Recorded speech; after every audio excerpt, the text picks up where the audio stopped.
Sir একটা প্রশ্ন করি। আচ্ছা আচ্ছা কর। একটা হাতি ছিল আর 10টা কলা ছিল। এখন বলেন তো স্যার, হাতি 10টা কলা খেলো কিন্তু একটা কলা কেন খেলো না? কেন খায়নি আবার? ওর ইচ্ছে হয়নি তাই একটা কলা খায়নি। না না না না স্যার, ওই একটা কলা প্লাস্টিকের ছিল। এবার বলেন তো স্যার, কলা 11টা ছিল, হাতি একটা ছিল, কিন্তু হাতি একটা কলাও কেন খেলো না? কেন আবার? সবগুলো কলায় প্লাস্টিকের ছিল তাই। না না না স্যার, এবার হাতিটাই প্লাস্টিকের ছিল তাই। বলেন তো স্যার, হাতিও আসল ছিল, কলাও আসল ছিল, তারপরও হাতি কেন কলাগুলো খেতে পারলো না? পেট ভরে গিয়েছিল, ইচ্ছে হয়নি তাই হাতি খায়নি। না না, এটাও ভুল উত্তর।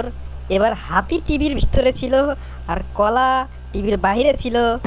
আরেকবার বলি স্যার, এবার হাতিও টিভির ভিতরে ছিল, কলাও টিভির ভিতরে ছিল, তারপরেও হাতি কেন কলাগুলো খেতে পারলো না স্যার? কেন খেতে পারলো না? কি কারণ? কারণ এবার কলা ছিল এক চ্যানেলে আর হাতি ছিল আরেক চ্যানেলে, সেজন্য। এবার বলেন স্যার, এবার কলাও অরিজিনাল ছিল, হাতিও অরিজিনাল ছিল এবং একই টিভিতে ছিল, তারপরও হাতি কেন সবগুলো কলা খেতে পারলো না? ওরে ফাজিল, এবার তুই বল কেন হাতি কলাগুলো খেতে পারলো না? কারণ স্যার, এবার টিভিটাই বন্ধ ছিল।